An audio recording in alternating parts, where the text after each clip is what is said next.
Assalamualaikum warahmatullahi wabarakatuh. Perkenalkan, nama saya Tengku Fendi Kelas dengan NIM 1901 2020 1058. Saya merupakan mahasiswa Universitas Maritim Raja Ali Haji dengan Prodi Teknik Elektro Fakultas Teknik. Kali ini saya akan membahas mengenai transistor bipolar. Pengertian dari transistor bipolar merupakan komponen semikonduktor yang terdiri dari 3 lapis PN junction. Transistor bipolar merupakan pengembangan dari dioda. Jika dioda tersusun dari gabungan PN junction saja, maka transistor bipolar dibedakan menjadi dua jenis didasarkan atas urutan material yang menyusunnya, yaitu jenis transistor PNP dan transistor NPN. Penjelasan mengenai pengertian transistor seperti yang di atas itu merupakan pengertian dari transistor BJT atau yang disingkat dengan bipolar junction transistor, yaitu transistor yang memiliki 3 kaki, yaitu ada kolektor, basis, dan emitor. Mengenai transistor jenis lain akan kita bahas nanti.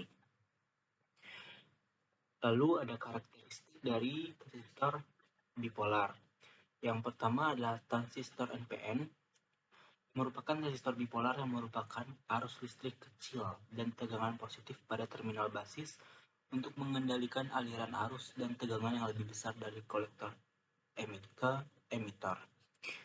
Ini merupakan contoh dari transistor NPN, yang di bagian kiri merupakan base, yang bagian atas kolektor, dan bagian bawah merupakan emitor.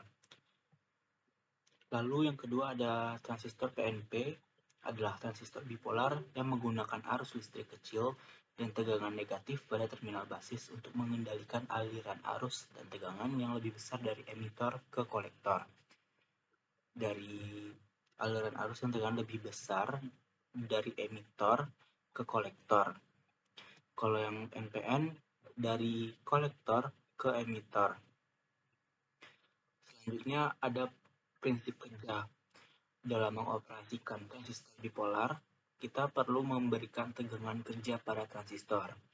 Untuk transistor jenis PNP maupun NPN adalah sama, yaitu dengan memberikan tegangan maju atau forward bias pada kaki basis emitor, atau bisa disebut dengan base emitter, dan tegangan balik reverse bias pada kaki basis kolektor atau bisa kita sebut base kolektor.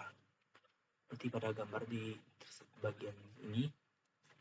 Lalu pada umumnya, pemakaian komponen transistor pada rangkaian elektronika dibagi menjadi dua klasifikasi. Yang pertama adalah transistor sebagai saklar atau bisa disebut dengan switching transistor. Yang kedua ada transistor sebagai penguat atau amplifier. Pengertian dari transistor pertama yaitu sebagai saklar. Pengertian transistor sebagai saklar merupakan memfungsikan transistor layaknya saklar dengan mengatur arus basis, seperti prinsip kerja rangkaian sensor cahaya. Contohnya, agar transistor dapat bekerja sebagai switch, maka daerah kerja transistor adalah daerah saturasi dan daerah cut-off. Saat saturasi, maka transistor dianggap on pada saklar, sedangkan jika kondisi transistor cut-off, ibarat saklar biasa yang dalam kondisi off atau open. Sedangkan pengertian dari transistor sebagai penguat, kita dapat membacanya di artikel rangkaian amplifier. Agar dapat beroperasi sebagai rangkaian penguat, transistor perlu bekerja di daerah bukan cut-off dan bukan pula daerah saturasi jenuh untuk jenis penguat sinyal kecil small signal amplifier, tetapi untuk jenis penguat daya besar power amplifier, transistor didesain bekerja di daerah cut-off dan daerah saturasi. Terima kasih atas perhatiannya. Sekian pembahasan saya mengenai transistor bipolar. Saya mengucapkan mohon maaf bila ada kesalahan. Wassalamualaikum warahmatullahi wabarakatuh.